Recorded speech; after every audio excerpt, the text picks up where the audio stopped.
So here we are. I cleaned it up a little bit, marked off where my patch metal is going to go all the way around, and we're gonna get out some felt paper and make ourselves a template. So I have my template together, marked it for all the creases.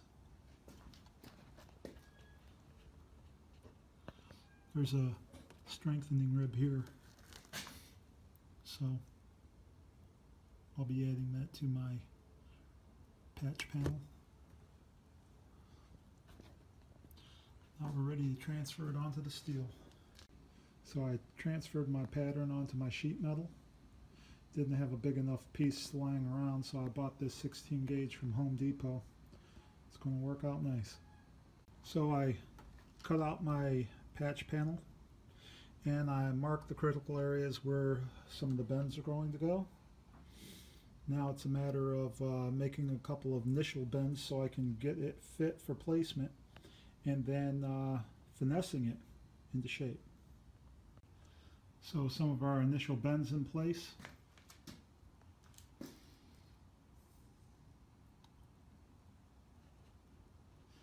And let's see how it fits.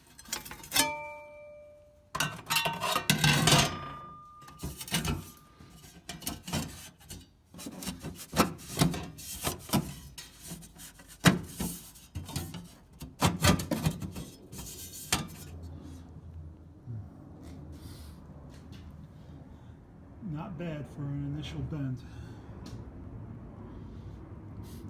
It's pretty close. Now, the toughest part is going to get that strengthening area back there. It's going to take a few bends and maybe one more cut at the corner. All in all, it's going together pretty good. So after trying for about 20 minutes to get a real nice fit on this in here, I've got it pretty close. No doubt I'll end up popping a couple of sheet metal screws in a couple areas here just to get it down so I can hammer it into place a little bit better. But I believe what I'm going to do is I'm probably going to cut this piece right along this seam here and mold and form the reinforcement area separately. I think it's going to be a lot better fit if I do that, and plus it'll make this easier to form and get fit perfect. So here it is, a little bit more formed.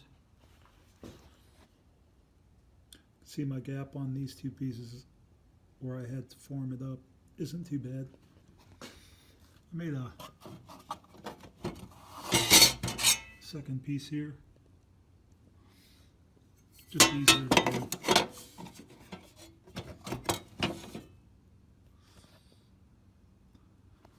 For the strengthening rub. So now I'm going to put some sheet metal screws in it. Form it a little bit better in these radiuses with my radiused off chisel. A little bit closer to this wall here. Make sure the back is formed closer to the sheet metal behind it. And I'll tack weld that onto it. Okay, so I've got my strengthening rib tack welded onto my replacement panel. I'm getting ready to measure the diameter of the hole that needs to go in there. Well, a true warrior uses what is at hand. I just looked around my garage and I just happened to find the grinding wheel here that measures around 5 7/8. So I'm going to use this as a template for my diameter. So I just thought I'd give you guys an overview of where we are before everything gets tack welded in on the lower cowl panel. I cleaned it up around the edge. know some of you guys are saying, well, looks like there's a little bit of pitting around the edge too, Chris. Why didn't you clean it up a little bit more? Well, as I said before, this is a driver. I wasn't planning on repairing the whole lower panel, so, you know, pick and choose your battles on these old cars. So here we are, all tack welded in.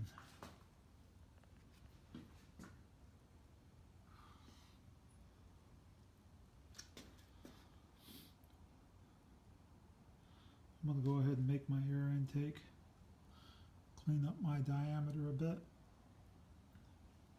and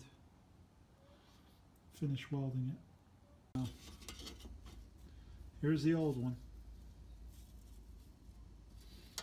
As you can see, it's definitely seen its day, but I like the lip.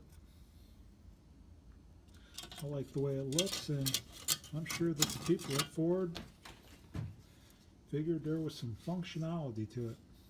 So, what I'm going to do, seeing as at least 3/4 of the diameter is in really good shape on the top, not on the bottom, obviously, as you guys can tell. I am going to cut the tip off of it, tip top, and I am going to fabricate the bottom. Now, as I look at it, this hole right here is probably the worst. Let's see if I can do this, show you all.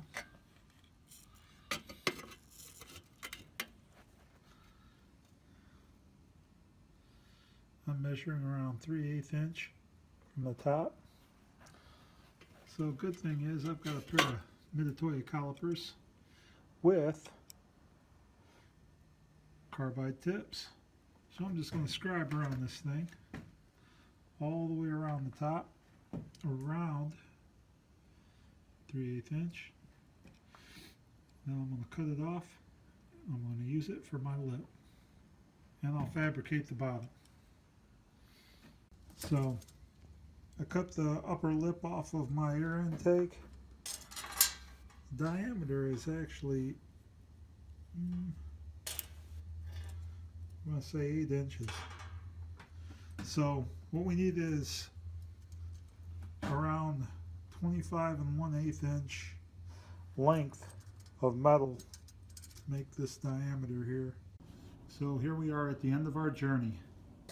We've got our fabricated, just needs to be seam welded. We've got our air intake fabricated. What I plan on doing with this is I plan on tack welding it and then putting a sealer around the outside to keep it from leaking. And our base is in place and it's tack welded in, just needs to be seam welded. I will say that I plan on putting the air conditioning box under here and marking where my bolt needs to go here, and then I'm going to weld a bracket underneath, but that's after everything's together. So that's how you put the air conditioning unit, upper cowl and lower cowl panel back together once it's been rotted out. Hope this video was informative, and hope you guys learned something that you can take into your garage and make useful. Anyways, we'll see you.